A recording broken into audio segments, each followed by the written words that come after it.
Shalom Bapak Ibu Saudara, pada hari ini kita akan belajar kebenaran firman Tuhan yang terambil di dalam kitab Filipi pasal 3 ayat 1 sampai 8. Saya akan bacakan. Akhirnya saudara-saudaraku, bersukacitalah dalam Tuhan. Menuliskan hal ini kepadamu tidaklah berat bagiku dan memberi kepastian kepadamu. Hati-hatilah terhadap anjing-anjing, hati-hatilah terhadap pekerja-pekerja yang jahat, hati-hatilah terhadap penyunat-penyunat yang palsu. Karena kitalah orang-orang bersunat yang beribadah oleh Roh Allah dan bermegah dalam Kristus Yesus dan tidak menaruh percaya pada hal-hal lahiriah. Sekalipun aku juga ada alasan untuk menaruh percaya pada hal-hal lahiriah. Jika ada orang yang lain menyangka dapat menaruh percaya pada hal-hal yang lahiriah, aku lebih lagi. Disunat pada hari ke-8 dari bangsa Israel, dari suku Benyamin, orang Ibrani asli. Tentang pendirian terhadap hukum Taurat, aku orang Farisi. Tentang kegiatan aku penganiaya jemaat. Tentang kebenaran dalam mentaati hukum Taurat, aku tidak bercacat. Tetapi apa yang dahulu merupakan keuntungan bagiku, sekarang kuanggap rugi karena Kristus. Malahan segala sesuatu yang kuanggap rugi karena pengenalan akan Kristus Yesus Tuhanku lebih mulia daripada semuanya. Oleh karena dialah aku telah melepaskan semuanya itu dan menganggapnya sampah supaya aku memperoleh Kristus. Amin. Untuk kebenaran firman Tuhan, pada hari ini saya berikan tema renungan yaitu sukacita di dalam Kristus. Bagaimana kita untuk menghadapi tahun 2023? Banyak pakar-pakar ekonomi mengatakan tahun 2023 yaitu tahun kegelapan, yaitu ekonomi mulai tergoncang bukan hanya di Indonesia, di seluruh dunia. Tapi pada hari ini ada kabar sukacita di dalam kita. Apapun yang kita alami, Rasul Paulus memberikan pesan nasihat bagi kita semua, bagi orang-orang percaya untuk tetap bersukacita di dalam Kristus Yesus. Tahu tidak Bapak Ibu Saudara, bahwa pada saat Rasul Paulus menulis surat kirimannya kepada jemaat di Filipi, itu bukan pada saat Rasul Paulus baik-baik saja, tetapi pada saat dia berada dalam penjara di kota Roma. Dia menuliskan surat kirimannya kepada jemaat di Filipi untuk tetap bersukacita di dalam keadaan penganiayaan. Dan keadaan jemaat di Filipi seperti apa? Jemaat di Filipi secara materi mereka hidup dalam pas-pasan, hidup dalam kesederhanaan, tetapi yang sangat luar biasa. Walaupun mereka hidup dalam kesederhanaan, hidup dalam pas-pasan, mereka memiliki hati yang bermurah hati. Dalam 2 Korintus 8 ayat 1-5 dikatakan bahwa mereka dalam keadaan yang sangat sederhana memberikan persembahan, bantuan kepada siapa? Kepada jemaat yang teraniaya, orang-orang Kristen di Yerusalem. Mereka punya belas kasihan, walaupun padahal mereka hidup dalam ekonomi yang pas-pasan. Bahkan Paulus juga berada dalam penjara. Tapi yang sangat luar biasa, hal itu tidak membuat Rasul Paulus kehilangan sukacita. Walaupun dia berada dalam penjara, dia tetap bersukacita. Pada hari ini kita akan belajar apa dampak sukacita dalam Kristus.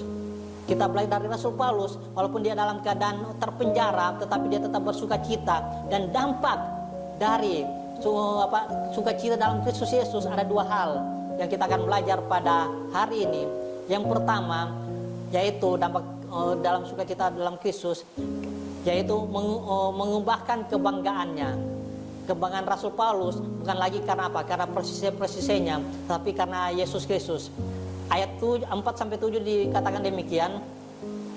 Jika ada orang lain yang menyangka dapat menaruh percaya pada hal-hal lahiriah, aku lebih lagi disunat pada hari ke-8 dari bangsa Israel, dari suku Benyamin. Aku orang asli Ibrani. Tentang pendirian terhadap hukum Taurat, aku orang Farisi. Tentang kegiatan aku penganiaya jemaat, tentang kebenaran mentaati hukum Taurat, aku tidak bercacat. Tetapi apa yang dahulu merupakan keuntungan bagiku, sekarang kuanggap rugi. Karena apa? Karena Yesus Kristus. Sungguh luar biasa, banyak pencapaian, banyak prestasi-prestasi yang dilakukan oleh Rasul Paulus. Dia di atasnya ahli Taurat.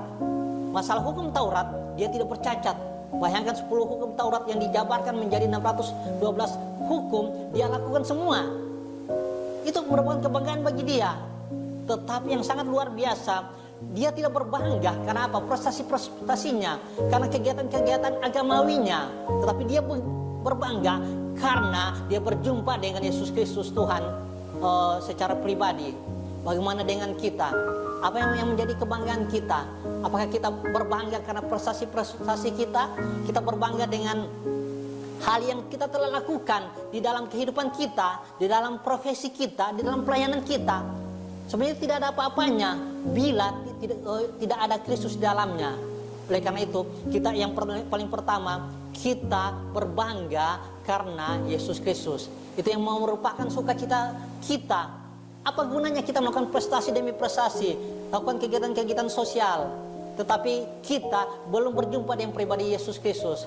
Oleh karena itu, satu hal yang perlu kita sadari, bahwa apapun yang kita lakukan di dunia ini, di bumi ini, kita berbangga karena Yesus Kristus telah menyelamatkan kehidupan kita.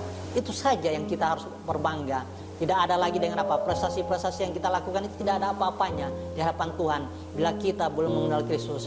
Bersyukur kita telah mengenal Kristus sebagai Tuhan dan Juru Selamat. Kita berbangga karena Yesus Kristus Tuhan kita. Yang kedua, dampak sukacita di dalam Kristus Yesus yang dialami oleh Rasul Paulus, yaitu apa? Dia merasa bahwa di dalam Kristus dia memiliki keuntungan. Ayat 7 dan 8 saya bacakan. Tetapi apa yang dahulu merupakan keuntungan bagiku, sekarang kuanggap rugi karena Yesus. Malahan segala sesuatu yang kuanggap rugi karena pengenalan akan Kristus Yesus Tuhanku lebih mulia daripada semuanya. Oleh karena dialah aku telah melepaskan semuanya, yaitu dan menganggapnya sampah, supaya aku memperoleh Kristus. Di dalam diri Rasul Paulus, yang kedua, sukacita yang mengubahkan dia, yaitu apa? Yang bagi dia keuntungan dunia itu dianggap sampah. Karena kenapa? Karena pengenalannya akan Kristus Yesus Tuhan. Apa? Selain dia memiliki prestasi-prestasi, dia juga seorang pembuat tenda. Seharusnya dia bisa mencari keuntungan dari membuat tendanya, dari bisnis membuat tendanya. Dia bisa meraup keuntungan. Tetapi yang luar biasa, dari bisnis membuat tendanya, dia pakai bukan untuk memperkaya dirinya, tetapi dia pakai untuk kemuliaan nama Tuhan. Dia pakai untuk bermisi, untuk mendukung pelayanan misinya. Dia menginjil di berbagai kota. Bagaimana dengan kita? Kita bekerja mencari untung, mendapat kekayaan, memiliki mobil mewah, sampai bukan hanya satu, lebih dari satu, rumah yang miliaran rupiah. Apakah kita berbangga dengan itu? Apakah kita harus mencari untung? Apa gunanya dengan harta yang di dunia yang kita miliki bila kita tidak memiliki Kristus? Ingat, setiap harta kekayaan yang kita miliki dalam dunia ini, seharusnya dalam harta itu ada juga hak orang-orang miskin, ada hak para janda-janda miskin, ada hak untuk pelayanan misi di pedalaman. Itu harus kita renungkan pada hari ini. Apa gunanya kita memiliki harta? Apa kita berbangga dengan harta yang kita miliki? Tidak. Rasul Paulus telah memberikan teladan yang baik. Dia bekerja, tujuan dia bekerja untuk mendukung pelayanan misi. Bagaimana dengan kita? Apa kita dengan harta yang kita miliki, kita mencari untung hanya untuk keuntungan pribadi kita, kesenangan diri kita sendiri, atau kita mendukung pelayanan misi di pedalaman, atau kita membantu orang-orang yang berkekurangan, atau kita mendukung para janda-janda, fakir miskin dan lain sebagainya? Itu yang harus kita renungkan pada hari ini. Dari Rasul Paulus yang sungguh memberikan teladan yang luar biasa bagi kita semua. Harta kekayaan yang ada pada hari ini itu bukan milik kita. Kita hanya dititipkan oleh Tuhan. Kita hanya adalah benda-benda haranya yang kita harus salurkan kepada orang lain. Karena di dalam harta yang telah kita kumpulkan ada hak juga bagi para janda-janda miskin, para anak yatim yang miskin. Ada hak juga di dalamnya bagi mendukung pelayanan misi sampai di pedalaman, bukan hanya di desa-desa tetapi sampai di pedalaman di luar sana. Oleh karena itu, ada dua hal yang kita harus renungkan pada hari ini dalam kehidupan kita. Sukacita di dalam Kristus Yesus yang paling pertama dalam kehidupan kita, yaitu Yang pertama, kebanggaan karena Yesus Kristus. Bukan kita berbangga karena prestasi-prestasi yang kita miliki. Semuanya itu tidak ada apa-apanya bila tidak ada Yesus dalam kehidupan kita. Tapi bersyukur karena Kristus telah menebus kehidupan kita, sehingga kita hanya berbangga di dalam Yesus Kristus, Tuhan kita. Dan yang kedua, sukacita yang mengubahkan, yaitu kita bersukacita, yaitu kita mendapat keuntungan. Bukan kita hanya memendam kekayaan kita sendiri, tetapi kita bisa berbagi kepada orang di luar sana. Kita bisa berbagi bagi misi pedalaman. Kita bisa berbagi untuk apa? Mendukung pelayanan gereja di tempat ini. Amin. Untuk firman Tuhan, mari kita tunduk kepala, kita berdoa.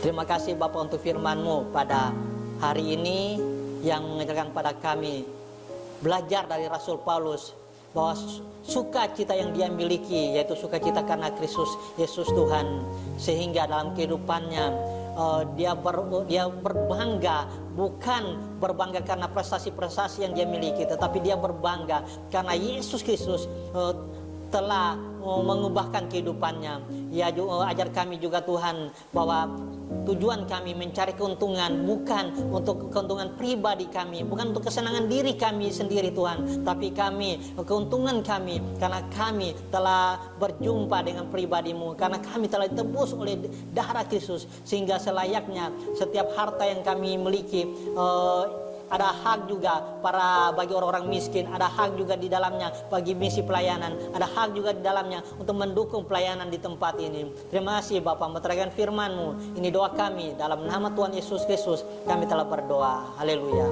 Amin.